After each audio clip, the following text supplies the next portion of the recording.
Hi guys and welcome back to my channel. Today's review is going to be on a brand new drugstore foundation, and honestly I planned on making this video my review of the L'Oreal one, but unfortunately I ended up getting the wrong color and it was way too dark for me. So for the past week I've been playing around with the new Maybelline Matte and Poreless Fit Me foundation. This is the newer matte version of its sister that came out about, oh gosh, a year and a half ago maybe, and it was super dewy, it was super liquidy, and fun fact, I actually ruined a sweatshirt or like a sweater I was wearing when I picked up the original one.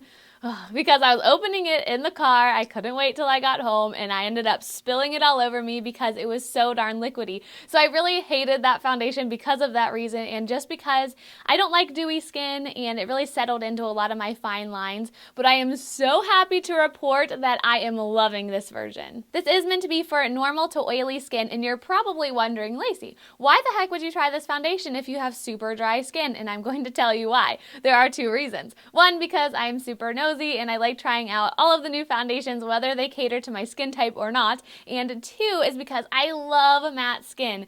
And I know that's so bad because my skin looks so dry, but I found a few ways to really get past that. And I don't know why, I just love the look of matte skin, and anything dewy on my face, I just don't like. I did end up finding this one at Meijer for $6.19. I think that is so reasonable for a foundation these days, because the CoverGirl one, the Ultra Smoothing one that just came out, and I did a whole review in a Mystery Monday video for you guys, that thing was like up to $17. It was like between $13 and $17. So this is super reasonable, and I think a lot of you are gonna love it. It does come in 12 shades, which I think is awesome because it gives you guys a lot of variety. My shade is 112 Natural Ivory, and I want to say it was like the second or third color, something like that. But it did also come out with a powder, which is super neat. I did not get it just because this is matte and I didn't think I'd be setting it a whole lot, but if I did want to set it, I have my Rimmel Stay Matte powder. That's like my staple. As many of you know, my holy grail foundation, whether it be high-end or drugstore, is the Maybelline Super Stay Makeup.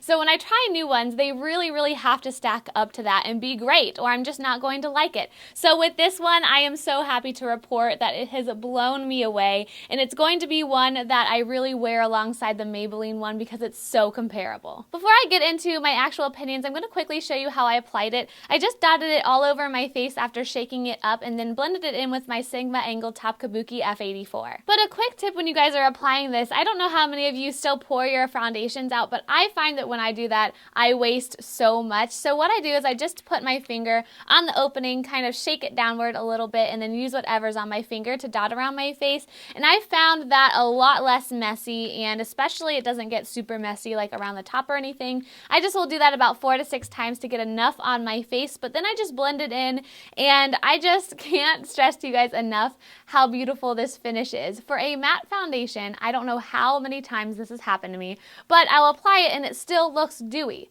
So I'm like, well, what was the point of that? I still have to set it. So that just never made any sense to me. But with this foundation, it goes on matte, but it's not matte to like really wash you out and just make your skin look super dry. It's just that perfect finish, but at the same time, it sets really quickly. So it's so hard to explain, but I had no issues buffing this into my face in the normal amount of time, you know, it normally takes me to apply a foundation. But as soon as I'm done, my skin is matte and my skin is set. The only con that I have with this, and for me it's not even really a con, is that it makes my dry skin look dry. And I feel like that is typical of matte foundations, and I feel like since I like them, that's just something that I'm going to have to put up with. So lately my skin has been so flaky because here in Ohio it has been like -4, -12 with the wind chill. So it's something that I expect during this time of year, but I have flaky patches on my forehead and my chin. But what I've noticed is that when I apply this, it does bring out those places just a little bit, but during the day, it doesn't typically get way worse, if you get what I'm saying. And also another thing, I feel like I'm just jumping all around during this video, but it makes your skin feel so soft. I tried this one day when I was at a training for work, and for some reason I just like had my hand up like this or something, and I felt my skin, and I was like, oh my gosh, what foundation do I have on because my skin feels so soft? And then I realized that it was this one. So I really have nothing really negative to say other than the dryness, but like I said, that's what I expect. So I really think a lot of you are going to like this. The price point is just perfect for the drugstore, and I don't know, guys, I just really hope you give this a try. So those are all of my thoughts on the new Maybelline Fit Me Matte and Poreless Foundation, and I really hope you found it helpful. If you did, as always, please give it a huge thumbs up. And if you're new around here, I do videos every single Thursday and now every other Monday in a review series that's super fun, so please make sure to subscribe if you haven't already. If there are any other products you want to see a review or first impression on, please leave it down below. But before you do, make sure to go check out my Instagram because I'll do reviews and first impressions over there a lot. So just make sure it's something I haven't already done. But like I said, I do have that L'Oreal foundation and I just need to go get the right color. And as soon as I do, I'll make sure to do a first impression or review for you guys. As always, I hope you're having a wonderful day and I'll see you in my next video. Bye!